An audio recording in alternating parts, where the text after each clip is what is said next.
Hi guys, welcome back to episode 6 of GTRU, and we're starting our videos for tonight. We have the Geek, Technology, and Rockstar categories, and we're going to be starting the Geek category. Stay tuned. Alright guys, we're going to be talking about Crimson Peak, which we saw over the weekend, and it was a very good movie. It was like a kind of like a gothic romance movie. It was directed by Guillermo del Toro, and he's a very well-known actor. He's directed a bunch over the years. So basically, we got 5 main characters. You want to talk about them, Shane? One is Lucille, and 2 is Thomas Sharp, which they are both brother and sister. And then you have Alan McMichael, who is the... He's like a doctor of some sort, basically. Yeah, he does eye surgery and such like that. And then we also have Edith, who is actually one of the main characters in the entire story, being with Sharp also. Thomas. And her father, who was actually one of the key factors in the plot. So basically, it starts off with Edith. She gets a message from this ghost saying that if she goes to Crimson Peak, she's going to be in danger. Now, Edith at the time has no idea what this means because she's never heard or been to a place called Crimson Peak. So then, a few days later, a eccentric man, as you would say, Thomas Sharp, comes into her life, and they fall in love. The whole love story. Yeah. And then her father, Edith's father, does not like him, and he basically blackmails him into leaving. But then he's murdered by an unknown assailant, and then she goes and gets married. Edith gets married with Thomas.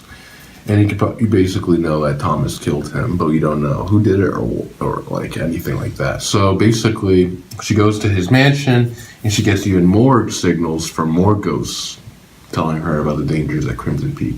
And she begins to investigate, and things aren't as what they seem. And you can also tell that Thomas and his sisters are up to something.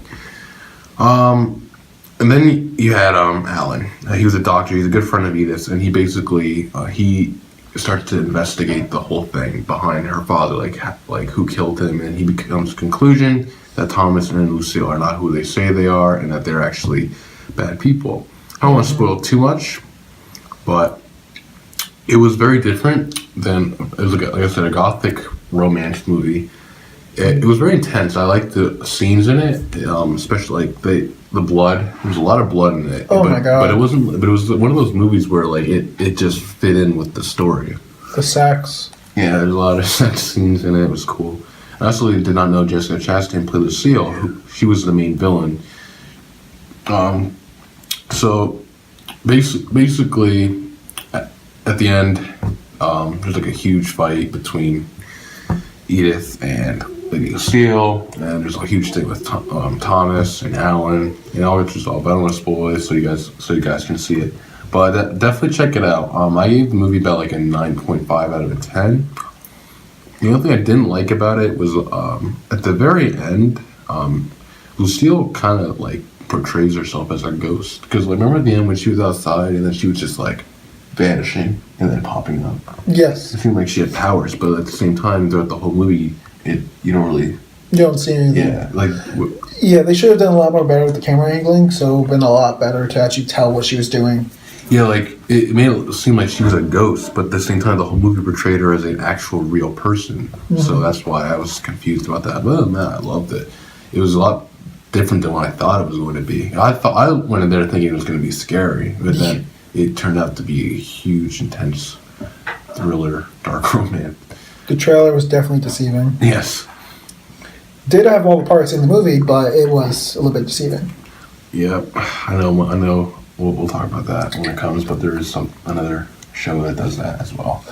What did you give the rating, Shane? Well, actually, I gave it a little bit lower rating than you. I gave it 9 out of 10, being that, for one, the concept of the whole movie being like, not the concept, like the story, but the actual beauty behind it, the art. It seems very nice and all, it didn't show enough of it to me. Being that they had beautiful landscapes, and the snow looked real, and the crimson clay looked really nice, it just didn't have much of the, nature concept behind it. That's the only reason I didn't like it. Other than that, it had a pretty great story to it. Yeah, the story was really what made it such a phenomenon.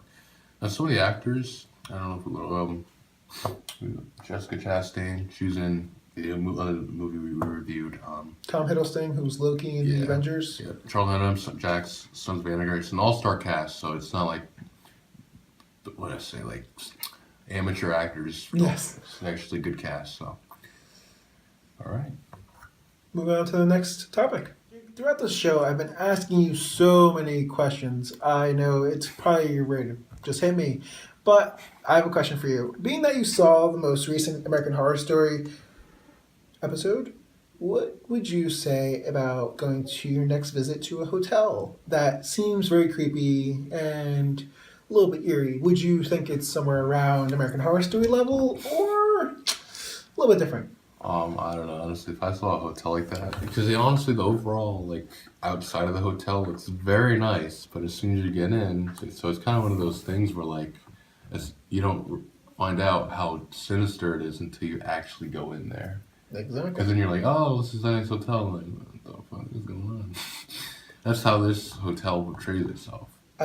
We are going to explain about what the story is behind this hotel, right? Yes. Watching this episode was a lot better than the first one. It wasn't as confusing. A lot of things were put together. Like, they did confirm the 10 Commandments killer. Yes. The detective did figure out that it was connected to the Bible. He was doing it to the victims that basically betrayed those commandments, such as adultery, murder, a bunch of little things, but he sees it. Not everyone believes him, but he's on to something. And he's also trying to see how it's all connected to the hotel. The hotel has some very interesting plot points. For one, there was like a party for the new owner, and his daughter, the detective's daughter, actually gets stuck in the hotel, and they can't find her, and he's like trying to find her, and then she finds her brother Holden. Remember that? Mm-hmm. And then she's like, oh, I took a picture for mommy and daddy. And then she ends up going, oh! Yeah. Or basically, it was whited out when she showed them, and then that's when they're like, what is going on here? And then he questions Iris, and then she tells him about the old owner, who was played by everyone's favorite Evan Peters. Who was the son of, what's her name? He's been playing in every season so far. He plays James Cromwell. Yes. The old owner. And basically Cromwell was a serial killer in the 30s, and he was using the hotel as a place to torture and kill people until the very end. When the police caught him, his loyal maid killed him, and then actually no, she killed herself. Or no, she gave him the gun, shot her. I'll be your last kill. And then he slit his throat. So that explains the start of this whole hotel thing. I think we're gonna go more into that because he is the main character. They said so. It's gonna go more into his flashbacks. Another interesting plot point was Lady Gaga. It was like she has a new boyfriend. Little druggy. And this new guy named Tristan, who was actually, he was the main villain in season 4, if you remember. Dandy. I hated Dandy. This one, she makes him a vampire. They just have lots of sex, and basically, the guy she was with was like, what the hell's going on here? And she's basically like, I'm done with you, so. He was no longer erotic enough for Lady Gaga. Yeah, this new god brings about new energy, so. We'll see how that plays out. I think, I heard there's a new character coming in this upcoming episode, which Angela Bassett plays, who's actually, I think from what I've heard, she's going to be kind of a pain toward Lady Gaga, so I'm excited to see how that's going to turn out. And you also had Sally. I like Sally, hypodermic Sally. Oh. Yo, she is nuts. The This teeth. episode. Yeah. You could tell she's dead. There's no way that a living person could do all that. But she basically was comforting the detective who was basically having a rough time. He just moved out of his house. He's having marital problems. But he's just trying to figure out what is going on at that hotel. That's what we're all trying to figure out. What's going on at that hotel. Everyone's just dying, or they're just... Everyone's already dead. Yeah. So, a very good episode. I gave it a 9.5 out of a 10. It flowed together a lot more nicely than the first episode, which I only gave a 9 out of 10. What did you think of it, Shane? Honestly, I agree with you, 9.5 out of 10. I can't tell you my actual rating for the last one, but I do think it was around that ratio. But for this one, I did like it because it just put it together very nicely with all the flashbacks of the owner and such. Yes, and now the story's actually starting to form. You're like, oh, so like there's something going on. So I can't wait for the third episode. All right, we're going to be moving on to our next one. So now we'll be talking about Sleepy Hollow. Yeah, I'm actually going to get out of here because I have not seen the show yet, and you're spoiling it enough for me. So I will see you in a little bit, buddy, right? All right. Don't go too far. All right. So now Sleepy Hollow continues after episode 2, and this was a very, very good episode. Episodes 1 and 2 were very standard to me. They didn't stand out as much as the show usually does, but this episode really did. So this week, Pandora unleashed a new monster. It was actually not even a monster, it was an artifact. It's this dagger, and basically whoever possesses this dagger turns into the fictional character that I'm sure you've heard from horror stories, Jack the Ripper. Now what Jack the Ripper does is that he's basically a murderer, and the dagger takes you over. And now Ichabod Crane realizes this because this is actually his very first case ever. When he was a child, his friend was murdered by the same being, or the same knife. So basically he's back again. He has the same killing, the same motto. So him and Abby are trying to figure out a way to stop him. And then they find out that the way to stop him is through infected blood. So they get this gun and they get infected blood, and it only shoots 2. So Ichabod only has 2 chances to get this guy. Now the guy is controlled by Pandora, and she chose him because he has this very big crush on this woman at his work life. And basically she's like, oh, let loose, do what you can. And then she gives him a knife at the end, and then he kills the guy that she is dating.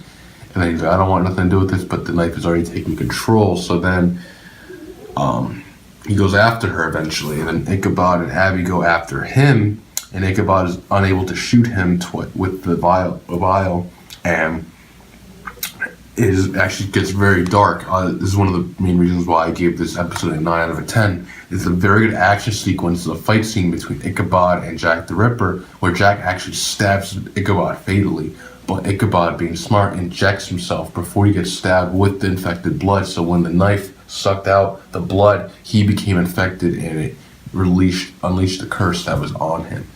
He was arrested and everything, and then Ichabod wins the recovery, but it was a close call for him. So and then that happened, and now Pandora, there was a tree last episode, and it seems to be growing more, and I don't know why. Somehow I feel like them stopping them is actually making this tree more powerful. Now what this tree is doing, I don't know. I feel like it's actually doing something with the earth. I think she's there to end the earth. I think that tree is going to actually sap the earth of its energy or something like that. And all these characters, for some reason, it's very different because Pandora keeps unleashing things that are affecting their past, are making them more emotionally involved. Like episode 2, when it was unleashing their secrets that they have not spilled, the ghoul. And then this episode where it connects back to Ichabod when he's a child. It keeps going back to past times to get to them emotionally, which is very interesting. So I'm liking where Sleepy Hollow's headed.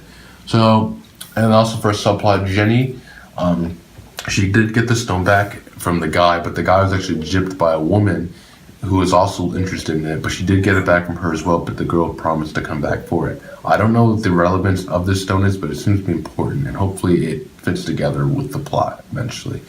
But that's it for Sleepy Hollow. I can't wait for episode 4, and we're going to be moving on to our next show. Hey guys, now we're going to talk about Heroes. Well, Jake, I got to tell you, this episode of Heroes had me on the edge of the seat until the very end. Honestly, it had me going. Yeah, and then it looks like next episode we'll be going back to Hero.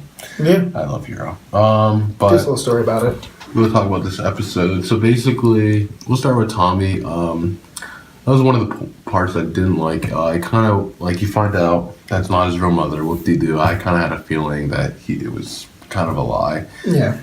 And the guy with the coin, I liked how he erased the guy's memory. Mm-hmm. The guy that arrested him. As soon as he opened the door, hi. Penny for your troubles. Guy's pretty cool. But basically, and then he told Tommy that he's meant for greatness, and then it didn't really exploit that. Like, it didn't go anywhere for his storyline. So that's why I was kind of disappointed about that. Mm-hmm. Another cool part was the vigilante, the cop, who actually has a super strength, was identified because his colleagues saw him with the epic glasses. So he was arrested. But Carlos, the vigilante, broke him out because he's the only one that knows where his, basically where his little brother Jose is at. And also the priest. Yes.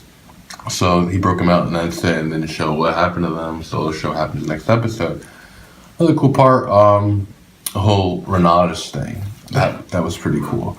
Noah Taylor and Frady trap Erica, the leader of Renatus, at her house to question her about her motives. And her motives become clear at the end of the episode. She is basically identifying these things to wipe them out. But it looks like something's coming. So the one mutant, not mutant, the one Evo. Which Evo? The one that controls... Shadows? The one that controls the Northern Lights. Oh, not Erica. Is it Erica? It's Melina. No, Melina's the guardian of her. No, you had Miko, she's a ninja. And then you had Farah and the girl that controls the lights. But anyway, with her power, she's been stopping some kind of event. And I think this event is actually going to wipe out the world. Because remember at the end of the episode... All you saw was the... I think folks on the Renatus knows that this is coming. Yeah. And they're using the epic to identify the ones that are... The most powerful. I think they're going to redo their life, basically. Honestly, do you think that like that's a what clean they're... slate. Oh, yeah. Do you think they're using Tommy's power to actually use teleportation now because of that? What they have?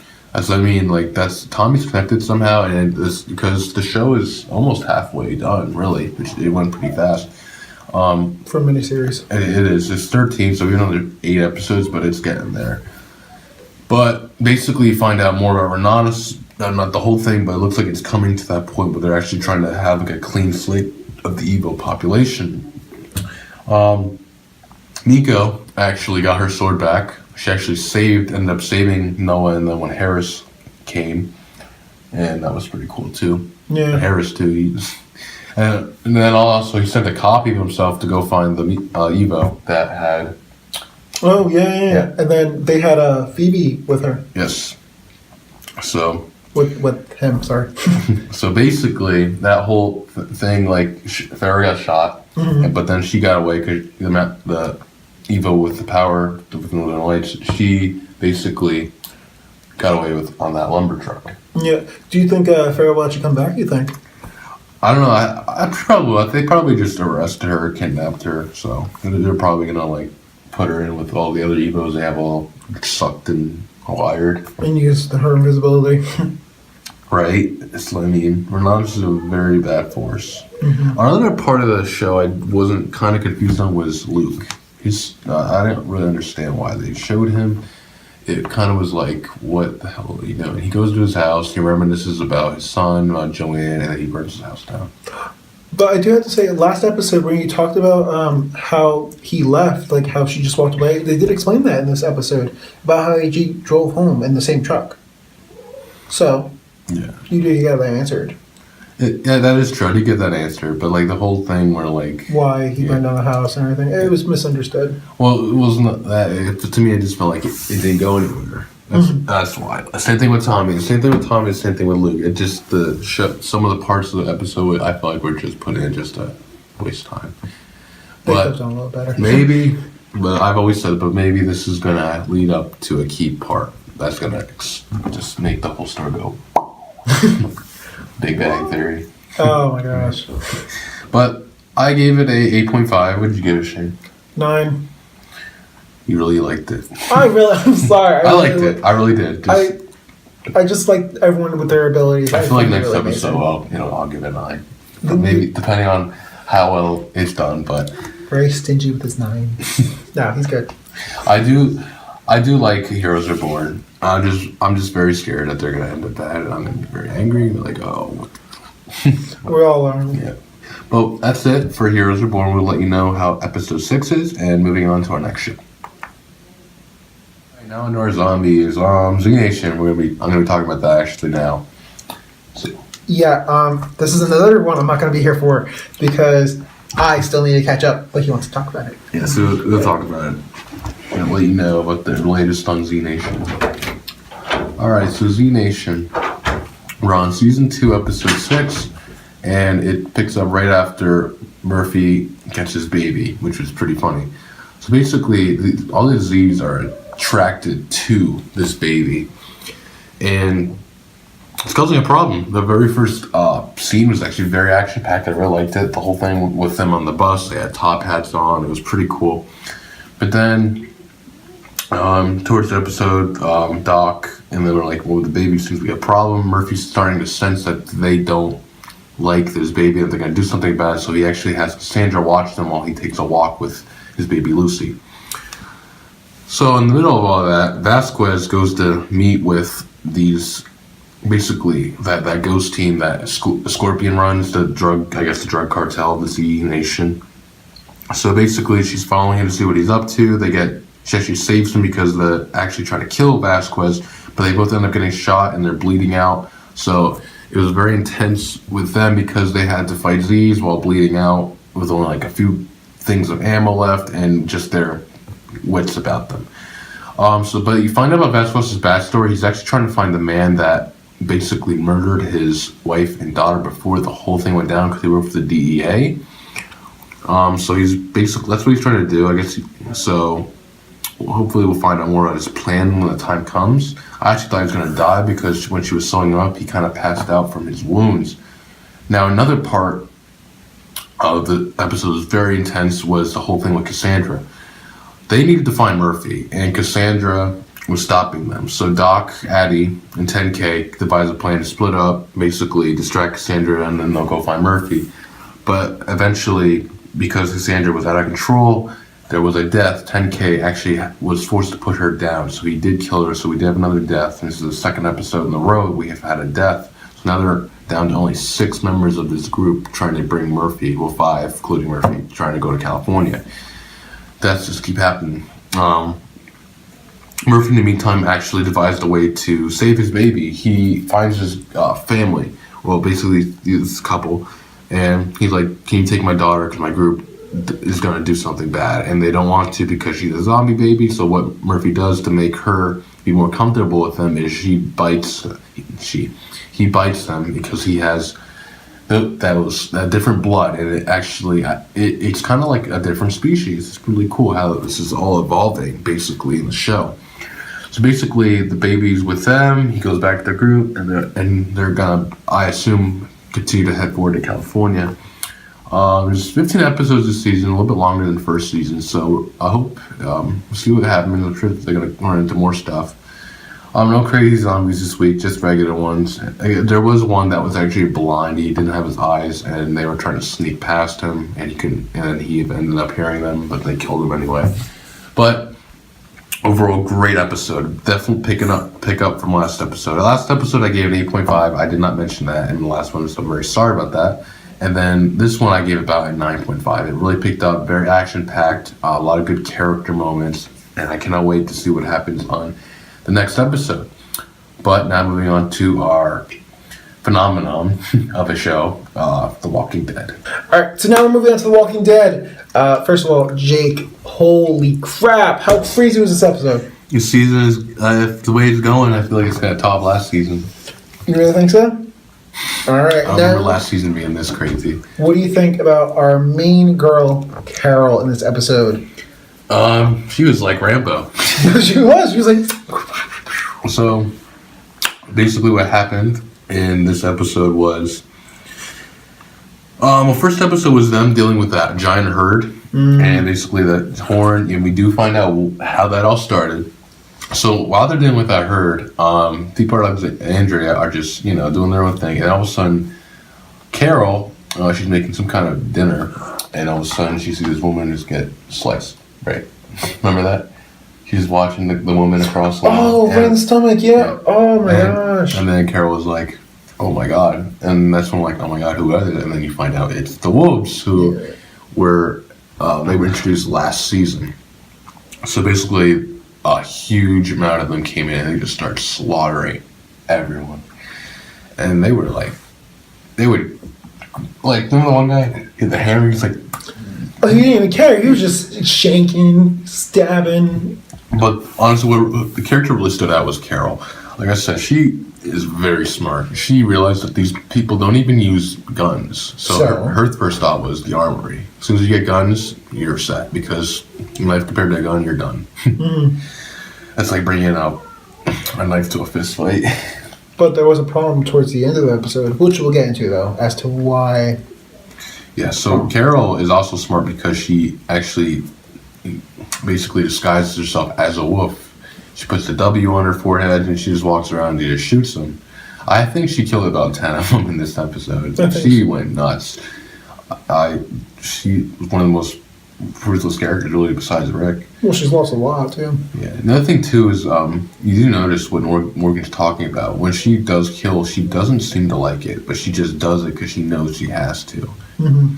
So I feel like it's starting to get to her, because at the end of the episode, she had those cigarettes. She was like, wow, I probably need one of those right now. Mm-hmm. I just killed like 10 people. In the moment, she actually mercied, almost like Rick did with Carter last episode. Yeah. So, but then in the middle of the battle, Spencer, Deanna's son, shot this guy that was in a truck, and the truck crashed into the wall, and there was a horn. Yeah, his body was collapsed on the horn, and that's what caused the horn to cause the walkers to go off trail. Fortunately, we did not see what was going to happen. It was all about the wolves and Alexandria. Which was good, though. Yeah, there's some really good key moments, like Morgan. Morgan has his no-kill rule, but at the end of the episode, the guy that actually tried to kill him at the end of season 5 ends up being the guy that tries to kill him at the end of this episode. And the guy's like, oh, you can't do it, you can't kill. And then Morgan, at the end of the episode, it's hinted that he did because the guy would not stop. But at the same time, knowing Morgan, I could see him actually just capturing him. But I don't know, the way he hit him with his pole was like, damn, I don't think he killed him. No, I think he just really hurt him a lot. Or do you think he killed him? I don't know. I say it's one of those moments where, like, did he kill him or did he leave him alive? Honestly, because actually you do great point, but I think they left it. I like how they did that. I feel like they did that to make us guess. Basically, did Morgan finally snap, or has he, is he still behind this no-kill code? Well, honestly, I think he is behind that kill code, but he has to make an exception this one time, but he was not happy about it. No. Even though we don't know that what really happened, I just believe that that's what he did. He had to actually kill him. Yeah, I'm hoping we find out soon. I think he did, but at the same time, it's like, damn you, AMC, for making this. Wait, another friggin' week. It was funny, we're probably not even going to see them next week, because next week's supposed to be all the herd, how they're dealing with that. Oh, yeah. Yeah, so, I love this season because it's just nothing but, like, craziness. They're dealing with so much, because now they have the walkers that are coming towards their town. And then you have the wolves who are like just running around stabbing people. So I definitely gave this episode, for me, about a 10 out of 10. I loved it. It continues to just it didn't it didn't lose momentum from the last episode, which I'm very happy about. It just continued that momentum, and I'm thinking the next episode was probably going to be the same. Myself, Eden. They actually showed a little backstory of hers in the very beginning of the episode, how she got to Alexandria, how she's doing the JSS, and she ate that damn turtle. Oh my god, that was so crazy. I was like, damn, she just ate it. It's like, damn, I guess you're hungry enough, why not? But she ended up leaving, and she left Carl Note, just survived somehow, the same thing she did in the beginning of the episode. It was actually really cool. They actually were talking about this, how Carol puts that dinner in, and then within the end of the episode, it actually goes off. You're saying that the whole episode was done in one shot. Oh. So basically, what they're saying is that while Carol was shooting those wolves, Jesse was killing the one in her house. Like, it was all happening at the same time. It was all filmed at the same time, and then at the end of the episode, the dinner was done. That's what they said. I don't know if it's true or not, but that would be very awesome, because that's very talented to do that. That's like I said, she had a breakdown. Freaking stabbed that woman like 50 times. Yeah, and her son watched her. Yeah, Ron. I don't like him. He's going to be a problem, I feel like. He blames Rick for his... Yeah, he blames Rick for his dad's death, but I don't know why, because as you could tell, Pete was also abusing him as well. Mm-hmm. So... It makes no sense as what the kid is thinking. And what's his problem? I mean, like... I understand it is his father, but still at the same time, like, you're more safe now. You don't have to worry about getting hit no more. being such a jerk. When he saw Carl eating the same house together, that's what really set him off. Oh. And the other thing, that we had a new character introduction. She's actually from the comics as well. Denise, the new doctor. She was, I liked how The Walking Dead, like she had a patient from her, and she did die of her wounds, Holly. They really didn't explain who the patient was, right? Oh, they said her name, so I know her name was Holly. But I kind of liked how she wasn't able to save her because it would be kind of unbelievable for someone who has only been through med school and is majored in psychology to perform more successful surgery. Yeah. I wouldn't believe that. Like, really? So in a way, I was kind of glad of the way he did it, like how she failed and she took it very hard. And then Tara and Eugene were basically like, calm down, you're okay. Things happen. What should happen this episode? Aaron and Rosita, they wiped out a few wolves, and then at the end of the episode, Aaron found his backpack. I basically think at this point he blames himself because at the end of season 5, he did end up leaving his backpack in the car with, if you remember, when him and Daryl were stuck in that car, he left the backpack in there. Yeah, and then that's how the wolves found out where they were. The wolves, the guy that Morgan killed or didn't kill, he was looking through them, and that's how they were able to pinpoint the blind spots and get in. So I'm pretty sure it's going to be a heavy take on him in the coming episodes. But definitely 10 out of 10. I can't wait to see what happens. Third episode is to explain what happened with Rick and the herd.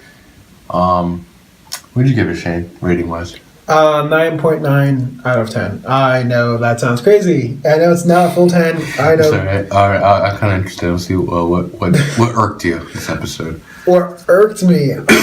Well, make a guess. I just want to hear what you think. Honestly, in your opinion, could be the reason. You want some backstory? Yeah. How about this? I'll tell you. And tell me what you think about it. Okay. I think at the end of the episode when Morgan basically said, oh, hey, you guys don't use guns. Here, take this gun, basically, he said.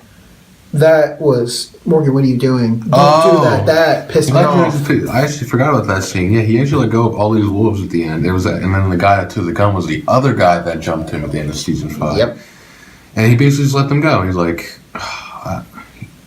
I love Morgan, but like at the same time, I'm more on Rick's side. It's either kill or be killed out there, and especially the one guy when they tied up, Carol just killed them. Yeah, he didn't even care. It's because she knows, and these guys won't stop. And that was actually shown when Carl shot the other one. Remember, he was like, "Please, please!" And he tried to kill him, and then these guys won't stop. They're savages, and Morgan does not understand that.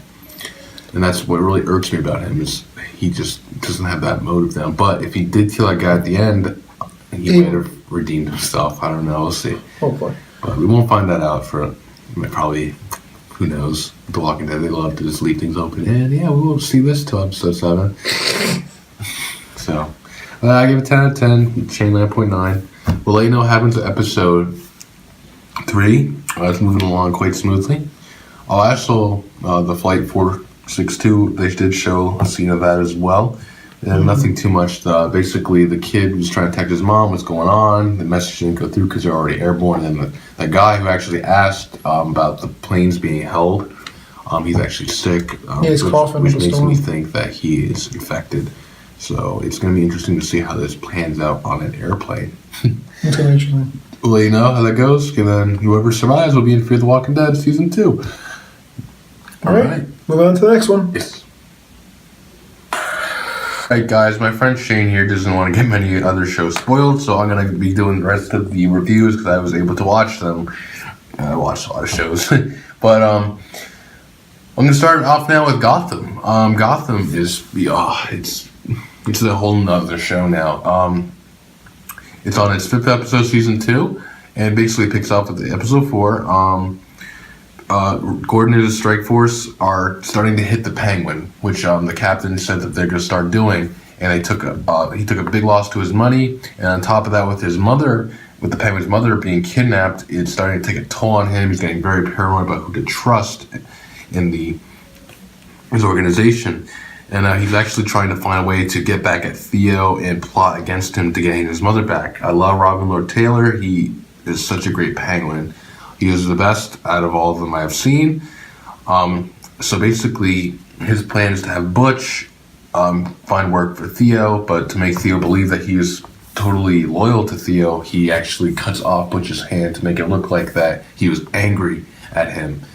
So that way Butch will be hired, and then he will infiltrate Theo's organization and save his mother. Now, if that works out that way, which it probably won't, we'll see how that turns out.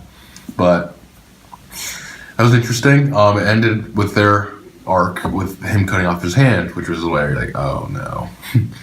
Another part that was pretty cool was the introduction of Firefly in the series. I love Firefly, very good classic arch nemesis of Batman. But this time it's very different. It's not a man, it's a woman who portrays Firefly. So basically, the Penguin, he's still being blackmailed by Theo. He hires this arsonist group to steal something from Wayne Enterprises, which Theo wants. And so basically, they steal it and use the fire as a cover. And then the girl who does it, she basically likes it. She likes the feeling of the rush, basically. At the end of the episode, Gordon and Bullock almost have her, but she ends up burning one of his officers, so they're distracted with that, and Catwoman, who was a friend of this girl, Firefly, helps her escape. And that was it for them. So basically that, and then you find, and the big reveal was the Galavans. You find out that they're an ancient family that used to be one of the 5 families that ran Gotham with the Waynes, and there was a dispute which ended up in them, the Galavans, chopping off one of the ancestors' hands because he was having an affair with another ancestor or one of the families. And with the Waynes, after they found this out, they basically berated them. They're like, you can't be doing this, and they basically drove them out of Gotham. So now you know that Theo is here to represent his family, and that they are here to strike back at Gotham and to kill Bruce because of their ancestor, of the whole thing. They're basically going to take down the Wayne legacy and for revenge for casting them away all those years ago. So that's very interesting. What's interesting also is that the Galavans connected to the Knights of Sedan. And if you don't know, the Knights of Sedan are actually connected to a very important character in the Batman universe known as Azrael. Azrael in the comics, he actually ends up taking over for Batman after he gets his spine broken, but he becomes more violent until Batman gets back and everything. Well, I feel like Azrael in this show is going to be more like I don't think he's in it yet. I feel like these knights are trying to become a champion, and whoever that champion is, they're going to become the Azrael. But the Knights of Sedan are connected to him. That's his cult. So you definitely know that they're connected, and it's cool the Galavans fit into that. So now you know where they're coming from, or their motives. There's no Bruce Wayne and Alfred. Actually, there was some of them last week. I didn't actually talk about it. Basically, he has a new friend. Theo's one of Theo's family members who goes to school with her. Alfred is starting his training, making him jog to the manor, and they actually told Selena to stay away from him after slapping her. So that was pretty interesting. But again, that was it with him. And then and then Gordon. And funny thing about this episode, Gordon and Lee actually end up having a double date with the Riddler and Miss Kringle. And that was pretty interesting because Riddler actually held his own. He was actually very sociable. He wasn't awkward in any way. They had a very nice date and very different. So Riddler seems to be doing well. We'll see how long that lasts, though. I feel for the guy. It's going to suck. He's probably going to lose her in the process, but as of now, he's doing good. So we'll see if that happens throughout this season. That was really about it for Gotham. The Penguin, I touched Theo. And like I said, new character, Firefly. We got their introduction to the Knights of Sedan. Theo's motives behind everything. So that's really about it for Gotham. I gave the episode about a 9.5 out of 10. It was very good. Everything came well together. A very intense episode as well. A lot more intense than last season. I'm liking this more serialized arc than Case of the Week. All right, so I will let you know about how that episode turns out in next week. And now moving on to our next show. So now moving on to another superhero show, The Flash. Oh my God, The Flash continues to surprise me with the episodes. So basically, this week, sees Flash facing off against Captain Cold again, who is he's an arch nemesis, but he also continues to be a driving force throughout season 1, and he's starting his first appearance in season 2. But it's not as it seems. Snart, Captain Cold is being blackmailed by his father Lenny into helping him pull off a diamond job, and if he doesn't, Lenny actually has injected his daughter, Lisa, who's the Golden Glider, with a bomb, an anthracite bomb. So basically, if he does not, thermosite bomb. So basically, if he doesn't do it as he wishes, he will blow his sister's head up. Now, Flash, he doesn't find this out till later, and he's trying to help the best he can. He's trying to stop Lenny, and basically, he actually infiltrates that whole job. He pretends to be one of the inside guys who can help him get into the vault. Lenny actually shoots Flash, but Flash fakes his death. He's able to stop the bullet at the right time, and that was about it for him. Like, he basically came back.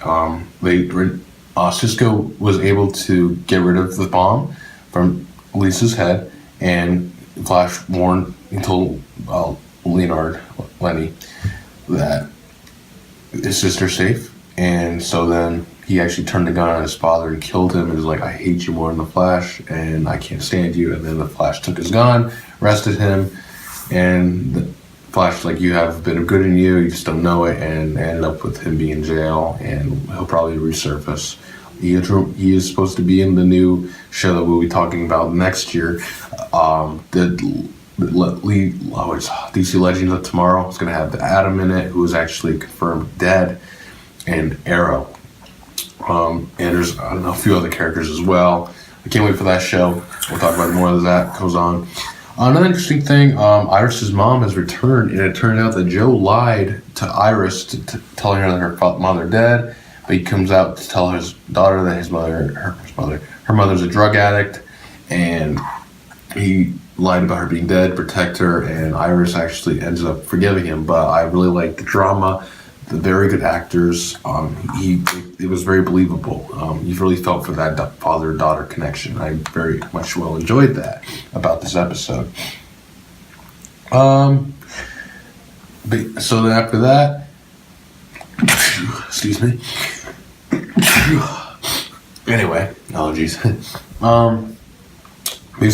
Jay, the original Flash, he's also trying to find a way back home, and him and Caitlin are trying to work together to get this portal that they find to stabilize, to send him through. And he does get it fixed, but Caitlin convinces him, because I think she has the hots for him, to stay and help them fight off Zoom. So he agreed to stay until they fight Zoom, and then he'll go back to his time. That's about it. We did find out more about Stein, who actually collapsed at the end of the episode 2. He was actually walking around. He just had very high blood pressure. And I was like, oh, well, that's stupid. Why did they, emphasize such a big episode, such a big scene if he was just going to have high blood pressure? But then you find out that's not the case, because at the end of this episode, he ends up, his flames start to turn blue, and he collapses. I think what's going on is that he is actually missing the other part of himself, Ronnie, who sacrificed himself to stop the rift at the end of season 1. So basically, Dr. Stein is missing that half, and he's dying from this. I think they're going to have to find someone who is suitable enough to be his other half. So that's going to be very interesting to see how that turns out. Other than that was about it for the episode. I gave the episode about a 9 out of 10. It was good. It wasn't as intense and crazy as the second episode, which I gave 9.5. But it's moving along very smoothly. I cannot wait to see what happens in the later episodes. The after credit scene was actually a scene with Wells. He's actually come through that portal that Garrick has built. I don't know what his motives are. I don't know if he's good. This is good Wells or bad Wells. I think it's good Wells, but what is he doing? What is he up to? What are his motives, basically? And I don't think they're going to trust him after everything he put them through for season 1. But hopefully he's there to help. If not, we got another villain on our hands. That's it for the Flash show this week. Check it out. Great show. CW, Superhero Universe, they really have done well with it, honestly. I cannot wait to see more Arrow, the Legends of Tomorrow. I can't wait for all that. And more seasons, of course. But that's it for Arrow. That's it for Flash. And we are actually moving on to our final show for the evening, which is The Arrow. Alright guys, so our final show, we have The Arrow. Oh my god, The Arrow is actually it's a lot more intense than The Flash right now, I think, in my opinion. Flash deals more with time and time travel, scientific stuff. This is more of like an intense vigilante, kind of like a Batman type setting, which I like. I love Batman. Basically, it continues off of episode 1. Hive is basically, they're causing problems for Team Arrow. Damien Dark still blackmailing Captain Lance, who's actually helping him because he is threatening him. But actually, he hires a villain to do some work for him, known as Anarchy. You don't know it's Anarchy till later, but Anarchy is introduced in this show, and it's pretty cool to see a Batman villain in here, honestly. Just like Ra's al Ghul, they've had quite a few villains that are for Batman. I really like that. Maybe we'll see Batman one day. But anyway, basically, Anarchy is doing a job for Dark, and he's causing problems, and then Thea and Oliver are trying, and the whole team are trying to basically stop them. And Thea's actually become more violent, and I think it's because the Lazarus Pit has been having different effects on her. It's making her more aggressive, more murderous, because she can't control herself. Towards the end of the episode, actually, there's a big fight with the Arrow and Arsenal, and he almost kills the Arrow, and then Thea actually comes in and she basically lights him on fire, and she's out of control. And she realizes that now, basically, and Arrow doesn't know what to do. At the same time, there's another woman who is a friend of Oliver's mom. She's trying to run for mayor, but then because Dark doesn't want no mayor, he had Anarchy kidnap her, and after that, she's like, after they saved her from Anarchy, she's like, I'm not running for mayor anymore, I can't do this. So then Oliver realized that the best thing that they can do is have a mayor that can actually defend himself. So he basically proclaimed to Felicity that he's going to be the mayor. So that's going to be interesting. He's making himself more of a target. I mean, he's a target already, but I don't know. I feel like it's a very gutsy move by Oliver. Felicity had her own storyline. She actually, because their company, the Palmer Company, is not doing well, she's actually forced to fire staff members to save money. And actually, Mr. Terrific has been introduced, and he basically comes up with software saying who to get rid of, who's more important to the company, and that's really about it for that one.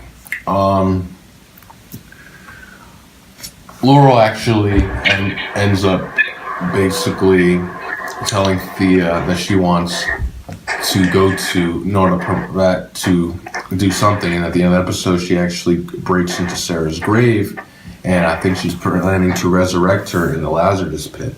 So that's going to be very interesting to see how that all works out, and see if also Sarah is going to actually be the same Sarah. As I said, Thea has been suffering the same side effects from the Lazarus Pit, and because we're going to Nora Pratt, you're probably going to see the Dark Arrow. He is the new Ra's al Ghul, so we'll see how he fits in as well. I know we haven't seen the last of him. But that's really about it for Arrow. Again, I gave this episode a 9.5 out of 10. It was very intense. I loved the introduction of Anarchy, who actually does get away at the end. After Thea burns him, he basically kills the hospital, the ambulance, and he puts his signature A on it, so he'll be back.